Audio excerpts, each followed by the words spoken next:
पाकिस्तान ने, माजिद आप ये प्लीज ब्रेकिंग पढ़िए मेरे साथ कि पाकिस्तान ने पेरिस ओलंपिक्स में अपना गोल्ड मेडल फाइनली ऑफिशियली जीत लिया है। बिल्कुल, पाकिस्तान के लिए खेल के मैदान से ये बड़ी खबर है। पाकिस्तान ने पेरिस ओलंपिक्स में गोल्ड मेडल जीत लिया है। 40 साल बाद पाकिस्तान को यह कामयाबी हासिल हुई और 40 साल बाद अरशद नदीम ने पाकिस्तान के लिए वो ख्वाब सच कर दिखाया है। पाकिस्तान ने पेरिस ओलंपिक्स में 40 साल बाद गोल्ड मेडल हासिल कर लिया है। 118 साल का रिकॉर्ड अरशद नदीम की जानिब से तोड़ा गया और उन्होंने 92.97 मीटर की थ्रो करी और अपना ही रिकॉर्ड तोड़ते हुए 92.97 के बाद उन्होंने आखिरी छठी थ्रो जो करी वो 91 पॉइंट समथिंग थ्रो करी है, जिसके बाद अरशद नदीम का गोल्ड मेडल कंफर्म हो चुका है। पाकिस्तान ने ओलंपिक्स में गोल्ड मेडल अपने नाम कर लिया है और ये 40 साल बाद पाकिस्तान को कामयाबी हासिल हुई है। अरशद नदीम जेवलिन स्टार, और इस वक्त हम देख रहे हैं कि तमाशाई जो है वो मैदान के अंदर इस वक्त जो कि जश्न का समा है और अरशद नदीम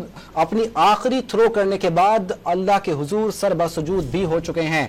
पाकिस्तान ने पेरिस ओलंपिक्स में गोल्ड मेडल अपने नाम कर लिया है। 118 साल का रिकॉर्ड आज अरशद नदीम ने तोड़ा है और अरशद नदीम ने पाकिस्तान को 40 साल बाद ओलंपिक्स में गोल्ड मेडल दिलवा दिया है। अब्दुल गफ्फार स्टूडियो के अंदर हमारे साथ मौजूद हैं। अब्दुल गफ्फार, कितनी बड़ी अचीवमेंट है ये पाकिस्तान के लिए, 40 साल बाद पाकिस्तान को गोल्ड मेडल मिला है अरशद नदीम के बदौलत।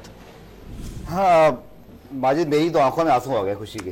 और ये यकीन करें वो लम्हात हैं जिनका मुझे 15 साल हो गए सहाफ़त में स्पोर्ट्स की, और मैंने इन लम्हात का बड़ा इंतज़ार किया है कि हमारे मुल्क का कोई एथलीट इस मकाम तक पहुँचे।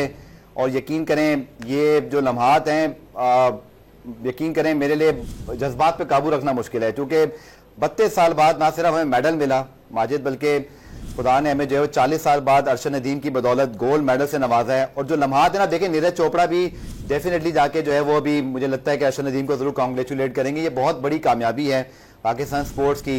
अरशद नदीम हमारे मुल्क का वो हीरो, मैंने कहा कि आज इस एथलीट ने अपना नाम पाकिस्तान की टॉप जो स्पोर्ट्समैन की फहरिस्त है उसमें रजिस्टर कराया है। और ये लम्हात हमें ज़िंदगी भर याद रहेंगे, क्योंकि 40 साल बाद आप याद रखिएगा ये लम्हात पाकिस्तान कौम को नसीब हुए हैं। न जाने फिर कौन सा अरशद नदीम आएगा, न जाने फिर कौन सा एथलीट होगा जो कभी पाकिस्तान के लिए गोल्ड मेडल जीतेगा। उम्मीद तो हम यही करते हैं, दुआ तो यही करते हैं कि अल्लाह करे आइंदा जो ओलंपिक्स आने हैं पाकिस्तान उसमें भी मेडल जीते।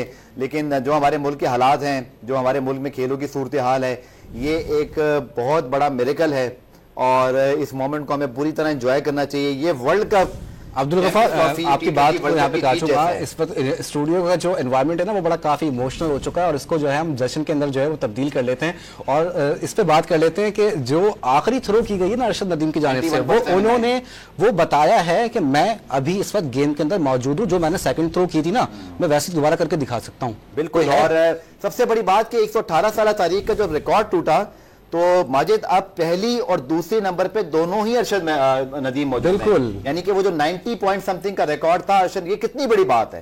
ये किसी खेल में किसी खिलाड़ी की इससे बड़ी अजमत क्या होगी कि वो एक ही मुकाबले के अंदर 2 वर्ल्ड रिकॉर्ड रजिस्टर्ड करा दे। यानी वो एक वर्ल्ड रिकॉर्ड तोड़े, फिर उस वर्ल्ड रिकॉर्ड के बाद एक और वर्ल्ड रिकॉर्ड तोड़े। बिल्कुल, देखिए सेकंड थ्रो के अंदर उन्होंने 118 साल का रिकॉर्ड तोड़ा, 92.97 मीटर की थ्रो करी और 6th थ्रो के अंदर यानी आखिरी राउंड के अंदर एक दूसरी बड़ी थ्रो कर दी 91.79 जो है वो अचीवमेंट है। और दिस इज समथिंग जो आप ख्वाब देख सकते हैं